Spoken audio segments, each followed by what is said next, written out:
Good evening students. जैसा कि आप लोग जानते हैं, इस सेशन में हम लोग 5 मिनट में साइंस के 5 कंसेप्ट, साइंस के 5 वर्ड्स के थ्रू सीखने का कोशिश करते हैं। तो आइए आज हम शुरू करते हैं और हमारा आज का पहला वर्ड है इन्वायरमेंट। ठीक है बच्चों, तो आइए सबसे पहले तो हम जानते हैं कि इन्वायरमेंट क्या होता है।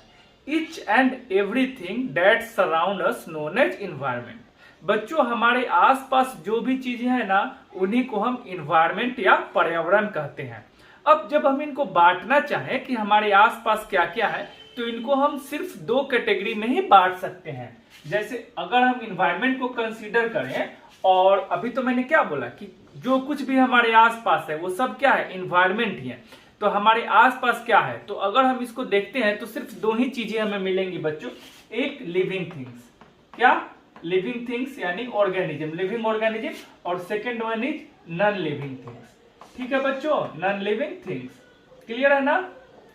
ठीक है बच्चों, अब देखो जो लिविंग थिंग्स होता है ना, हम लोग जानते हैं ना, लाइफ या लिविंग के लिए क्या टर्म हम लोग यूज करते हैं, बायो। तो जो लिविंग थिंग्स है ना, उनको हम लोग बोलते हैं बच्चों बायोटिक कंपोनेंट ऑफ इन्वायरमेंट। क्या बोलेंगे? Biotic component of environment.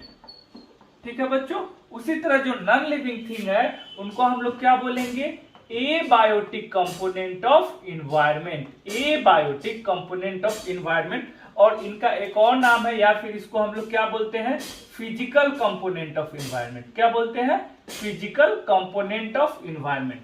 तो यहां से हम लोगों ने क्या सीख लिया बच्चों कि everything that surround us known as environment, और उनको हम लोग 2 पार्टों में डिवाइड कर सकते हैं। एक जो लिविंग है उनको बोल दिया गया बायोटिक कंपोनेंट ऑफ इन्वायरमेंट, और दूसरा जो नॉन लिविंग है उनको बोल दिया गया ए बायोटिक कंपोनेंट और फिजिकल कंपोनेंट ऑफ इन्वायरमेंट। आइए अब दूसरा कंसेप्ट हम लोग देखते हैं। हमारा दूसरा कंसेप्ट क्या है?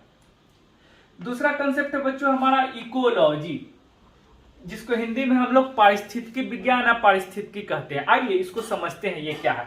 अगर हम बात करें लाइफ की, या हम बात करें लिविंग बीइंग की, या अगर हम बात करें लिविंग सिस्टम की, तो इनके स्टडी को हम लोग क्या बोलते हैं बच्चों, बायोलॉजी। क्या बोलते हैं? बायोलॉजी। अब इन्हीं के स्टडी में अगर हम इन्वायरमेंट जोड़ दें, क्या जोड़ दें बच्चों, इन्वायरमेंट, तो ये क्या हो जाएगा, इसी को हम लोग क्या बोलेंगे, इकोलॉजी। इसी को हम लोग बोल देंगे क्या, इकोलॉजी। बोल देंगे ना बच्चों, इकोलॉजी। क्लियर है? तो यहां से हमको क्या मालूम चला बच्चों कि study of life, living thing और living system is known as biology. Study of living organism in relation with their environment is known as ecology. या फिर हम लोग इसको ऐसे भी बोल सकते हैं, study of living organism and the environment they are living is known as ecology. आइए अब हम लोग नेक्स्ट देख लेते हैं। नेक्स्ट वर्ड हमारा क्या है, नेक्स्ट कंसेप्ट क्या है? नेक्स्ट कंसेप्ट है हमारा बच्चों इकोसिस्टम। अब आइए, अब इकोसिस्टम का मतलब क्या है? Ecology of a particular area is known as ecosystem. Clear हो गया बच्चों? तो अब इकोसिस्टम में क्या क्या आ जाएगा? सबसे पहले तो हमारा आ जाएगा all living organism including bacteria, fungi, plant, animal, all living organism as well as their physical environment of a particular area. तो उसी को हम लोग क्या बोल देंगे, इकोसिस्टम। तो इसको हम लोग ऐसे भी डिफाइन कर सकते हैं ना बच्चों, it is the study of relationship among organism as well as the physical environment in which they are living of a particular area। तो उसी को हम लोग क्या बोलेंगे, इकोसिस्टम और पारिस्थितिकी तंत्र या पारितंत्र। आइए नेक्स्ट वर्ड हम अब देख लेते हैं।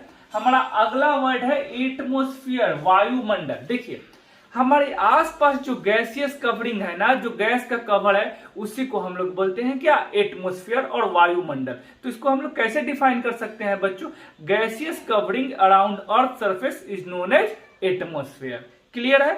हम नेक्स्ट वर्ड देखते हैं हमारा। आइए हमारा नेक्स्ट वर्ड है टेम्परेचर। अब अगर हम लोग सोचे कि टेम्परेचर से हम लोग को पता क्या चलता है, तो टेम्परेचर से यूजुअली हम लोग को क्या पता चलता है बच्चों कि कोई भी वस्तु कितनी ठंडी है या कितनी गर्मी है। तो हम लोग इसको इन जनरल डिफाइन कैसे कर सकते हैं, it is the degree of hotness और कोल्डनेस।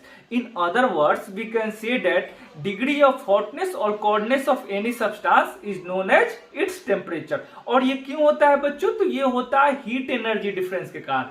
होप कि आज आप लोगों ने 5 नए कंसेप्ट सीखे होंगे 5 मिनट में, और 5 नए वर्ड्स ऑफ साइंस भी सीखे होंगे। आज हम लोग का 17वां दिन है, अभी तक आप लोग टोटल 80 कंसेप्ट सीख चुके हैं।